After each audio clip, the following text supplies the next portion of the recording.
A continuación, diálogos sobre economía humanista.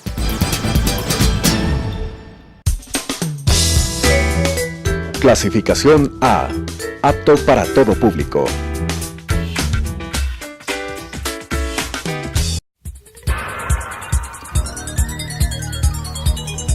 Las opiniones vertidas en este espacio por la producción y dirección del programa son de exclusiva responsabilidad de sus autores y de quienes intervienen en ellos.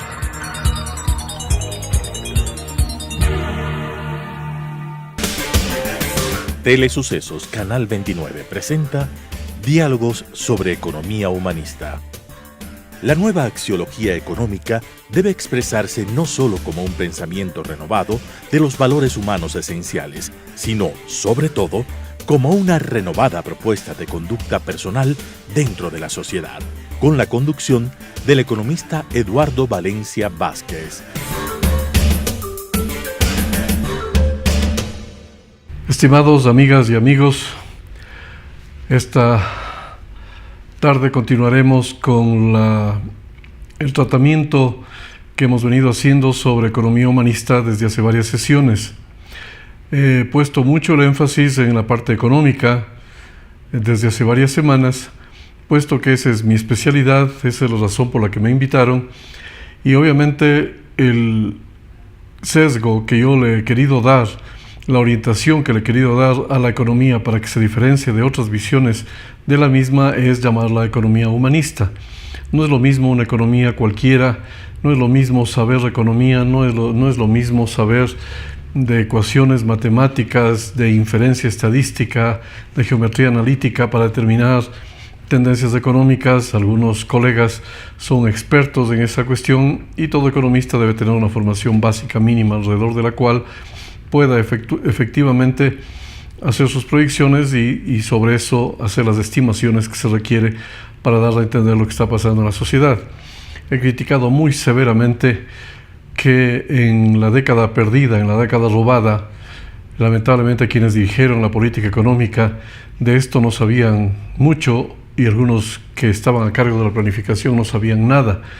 Si algún fracaso ha habido en el manejo de la política económica ha sido precisamente la política de desarrollo, porque no estuvo basada en un sistema de planificación adecuado, porque no se hicieron los estudios de factibilidad de los grandes proyectos económicos, y al no haber planificación macro y no haber planificación micro, no hubo control y pasó todo lo que pasó.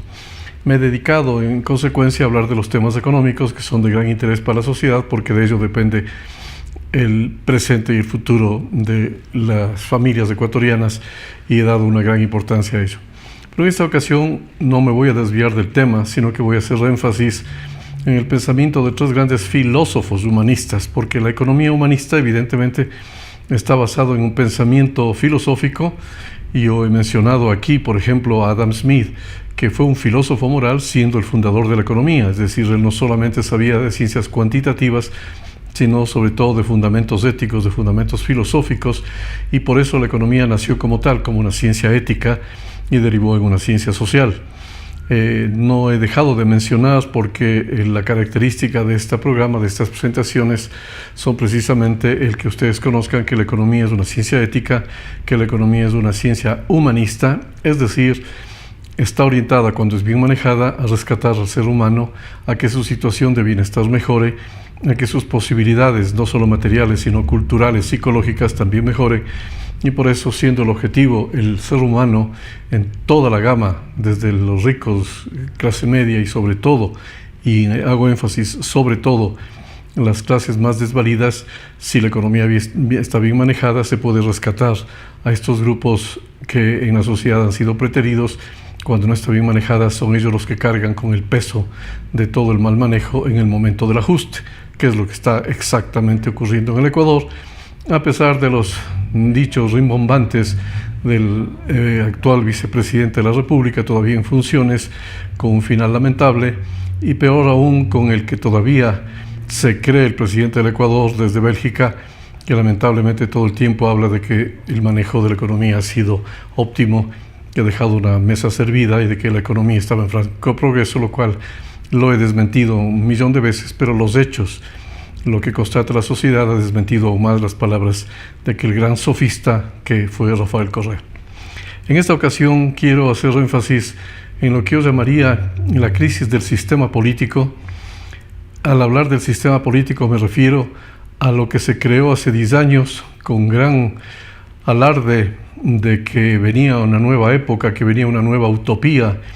y de que ahora sí por fin el Ecuador iba a salir de un sistema en donde reinaba la partidocracia, dando a entender que eran unos pocos partidos políticos los que dominaban el escenario y los mismos que supuestamente se habían alejado de la ciudadanía. Entonces la utopía que se intentó vender es de que la ciudadanía pasaría a gobernar el país, que la ciudadanía organizada en algunas cosas a través de sus representantes y en otras en forma directa sería la que guíe el destino de los 16, casi 17 millones de ecuatorianos. Así pues, se habló de una revolución, se habló del partido de gobierno de Alianza País, que la revolución ciudadana era lo que asignaba. Se vinculó al principio con un socialismo siglo XXI que por descabellado y por mal aplicado, ni el mismo expresidente ni sus máximos dirigentes lo siguieron promoviendo, porque ya en los últimos años del periodo de Correa ya nadie hablaba del socialismo siglo XXI, lo cual implica que nunca lo entendieron, que fue falso el que existiese, fue falso que hubiese estado guiada la economía hacia un socialismo que rescate a la gente pobre, y por tanto fue una gran mentira, un gran engaño, porque ni ellos mismos lo creyeron, al punto que el propio Correa, en una asamblea realizada en Quito ante juventudes socialistas de todo el mundo, dijo que el socialismo siglo XXI había muerto con Hugo Chávez. Lamentablemente ese engaño pasó inadvertido para la ciudadanía, pero se siguió hablando de revolución ciudadana y se quedaron con ellos. Nadie entendió nunca en qué consistía tal revolución, cuáles eran sus fundamentos filosóficos, sus fundamentos económicos, que nunca los tuvo. ¿Dónde estaban los próceres que se inmolaron en la revolución? Si uno mira la revolución francesa, la revolución rusa, existen próceres que fueron los que gestaron esas grandes transformaciones en esas sociedades europeas. Aquí no hubo nadie que se haya sacrificado. Es más, si es que algunos autores intelectuales la concibieron en la Constitución de Montecristi, salieron muy pronto del poder, en unos casos por decisión propia y en otros expulsados por el presidente Correa, que nunca quiso tener competencia porque creía que él solo podía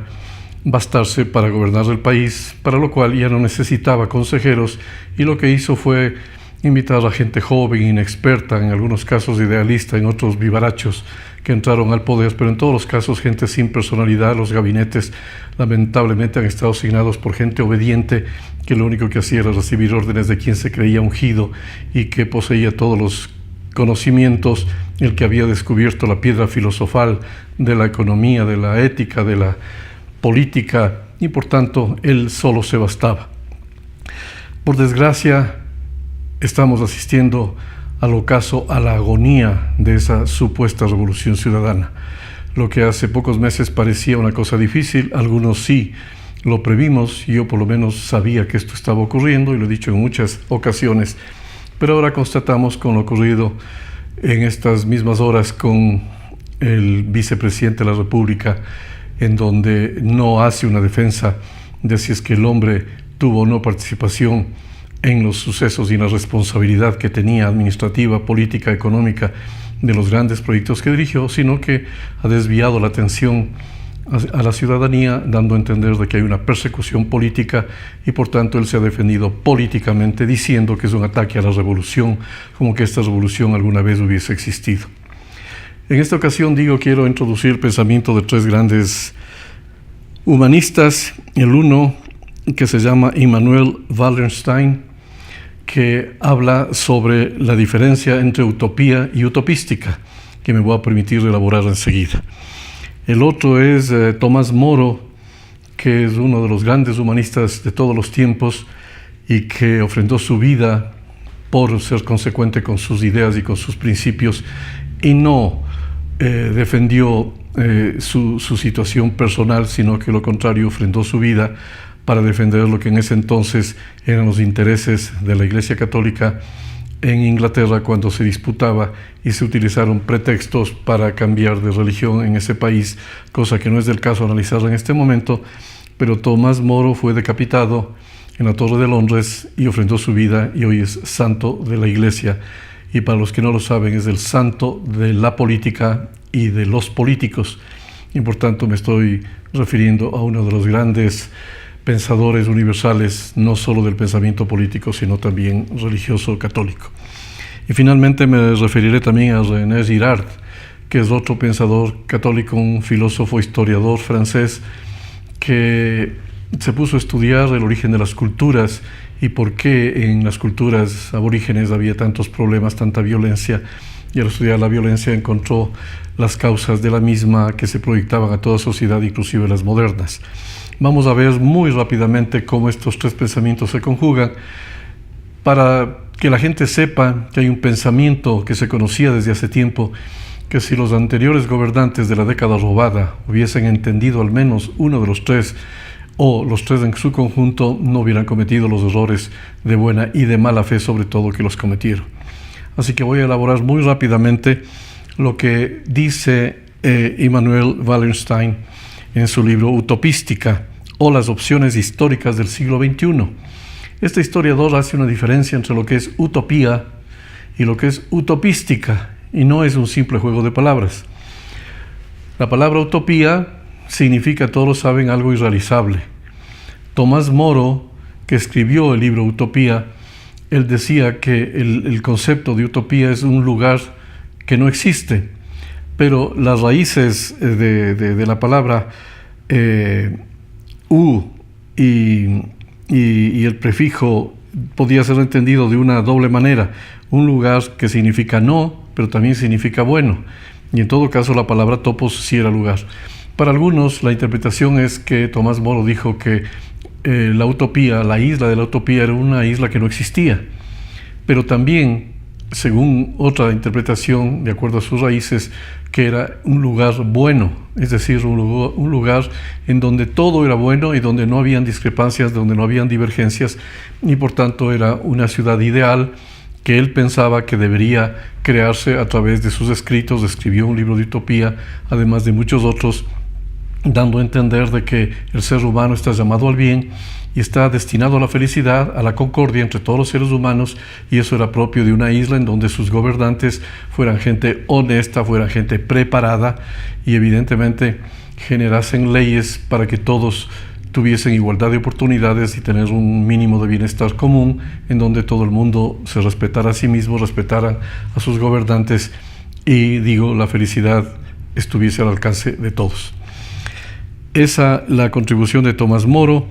y la diferencia es que Wallerstein dice que evidentemente la palabra utopía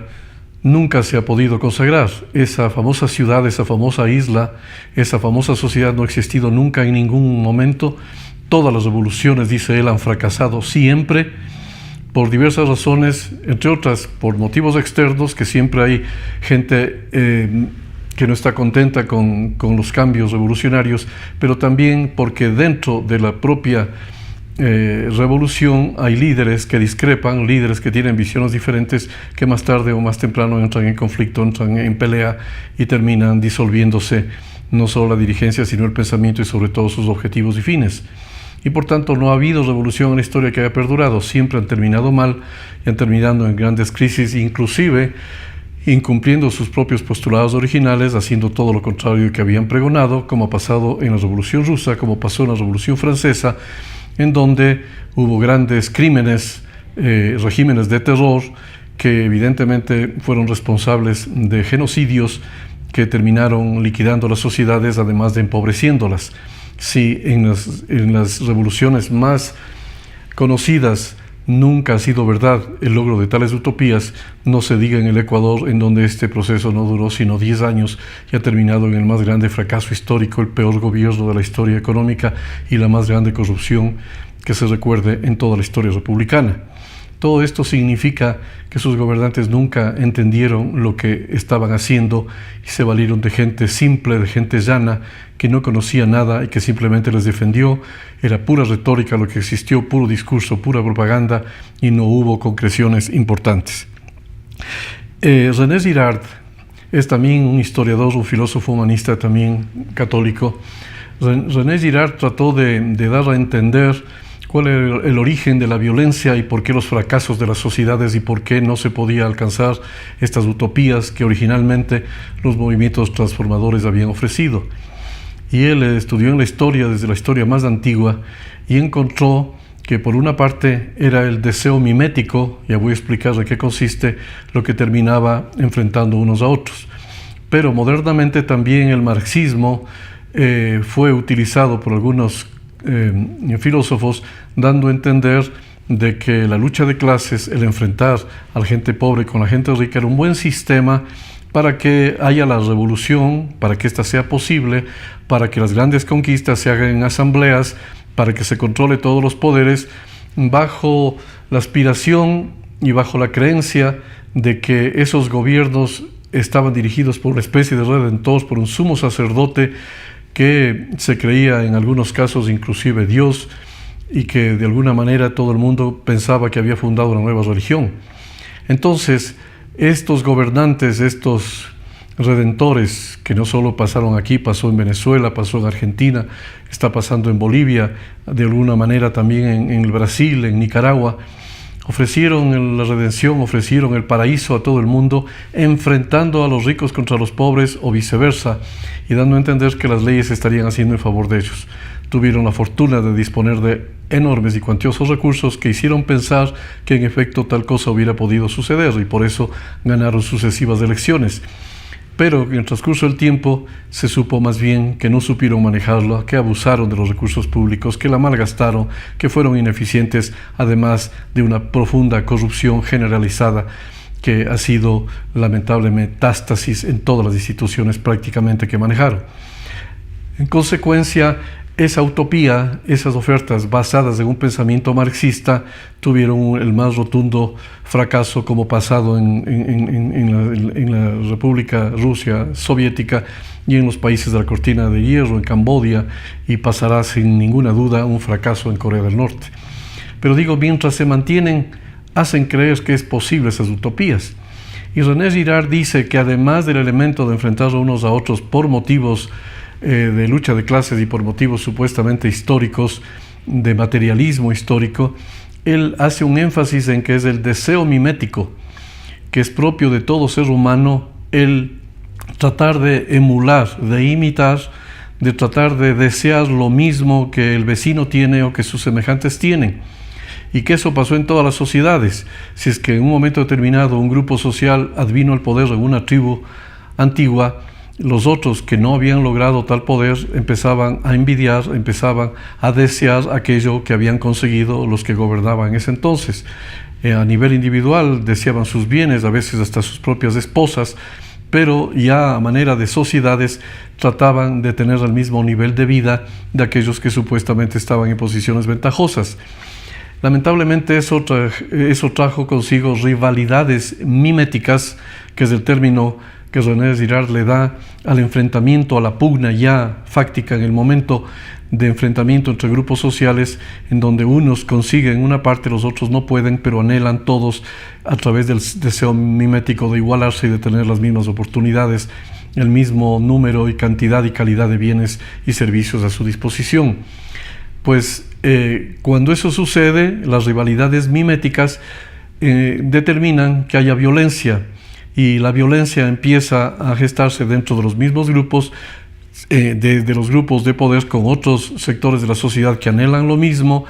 Y por ejemplo, en el caso ecuatoriano, aunque René Girard no estudió eso, es una colaboración mía, cuando fue el feriado bancario del año 2000, hubo un momento en que la sociedad clamaba por sanciones y se encontró un chivo expiatorio, un banquero que fue a la cárcel, pero no por culpa de lo que realmente fue responsable, entre otros, del manejo indisciplinado del manejo irresponsable de los fondos bancarios, sino fue a parar a la cárcel con sus huesos porque no había pagado impuestos, y fue este el delito que encontró la sociedad, pero fue el chivo expiatorio. Como en toda sociedad siempre hay un chivo expiatorio, alguien que se sacrifica, una princesa, un rey, un príncipe o inclusive niños en muchos casos, que con el correr de la sangre satisface a las dos partes de que ven que de alguna manera la violencia puede detenerse porque todas están de acuerdo en que se ha hecho sanción en el momento en que han encontrado un chivo expiatorio. Qué pena. Pocos años después, 17 años después aproximadamente, sucede lo mismo después del largo gobierno de la insoportable levedad del socialismo siglo XXI, devenido en un fracaso de su revolución ciudadana en todos los ámbitos. En este momento estamos presenciando que un chivo expiatorio ha sido encarcelado, que ha sido finalmente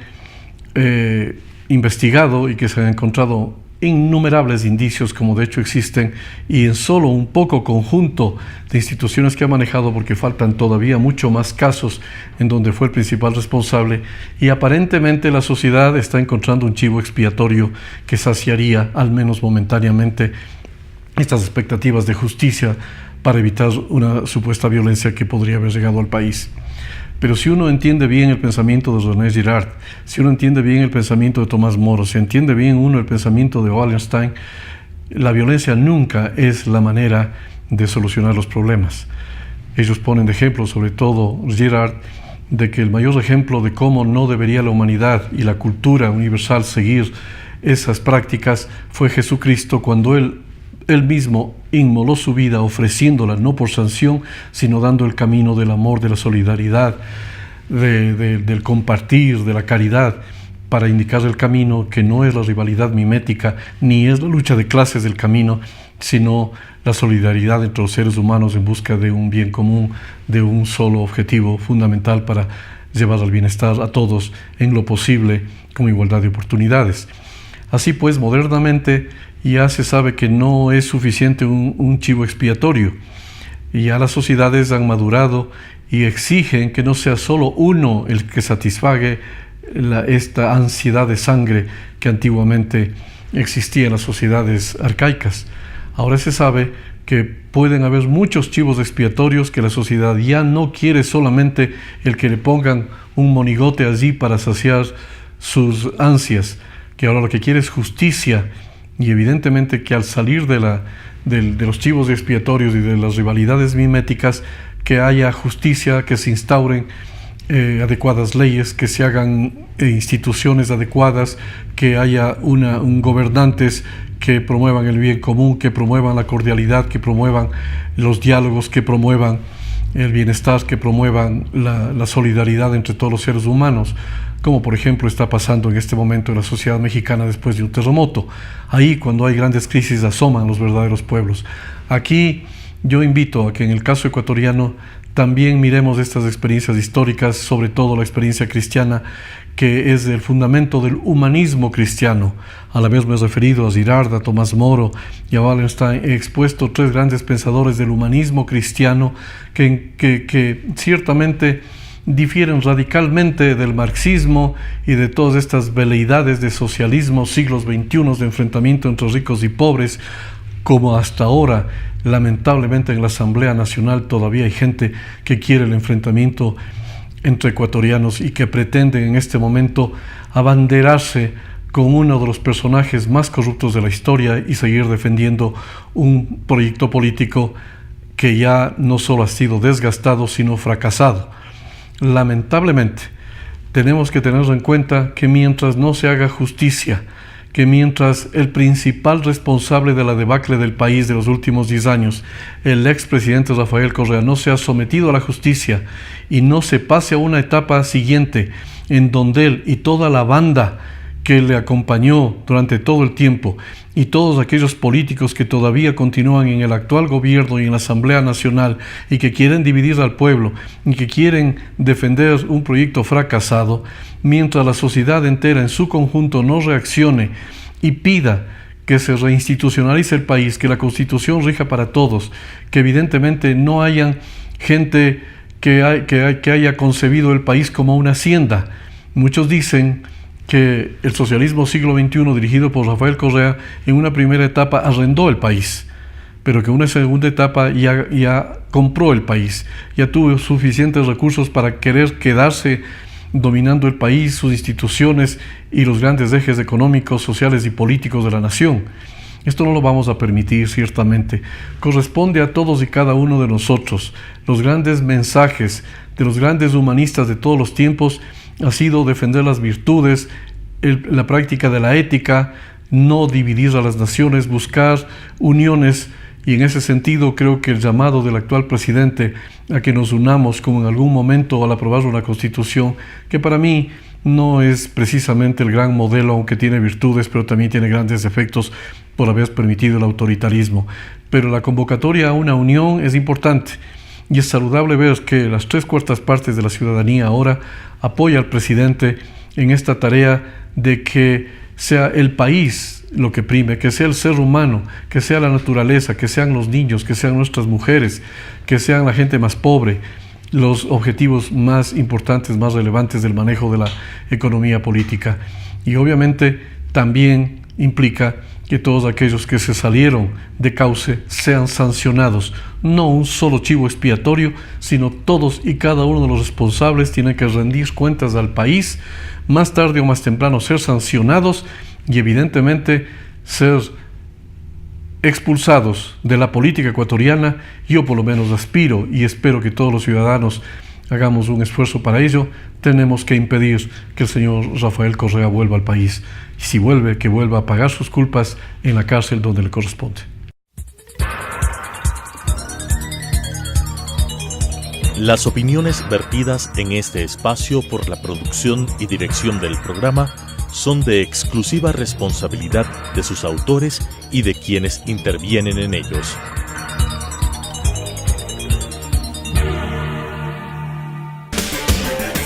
Telesucesos Canal 29 presentó Diálogos sobre Economía Humanista. La nueva axiología económica debe expresarse no solo como un pensamiento renovado de los valores humanos esenciales, sino, sobre todo, como una renovada propuesta de conducta personal dentro de la sociedad, con la conducción del economista Eduardo Valencia Vázquez.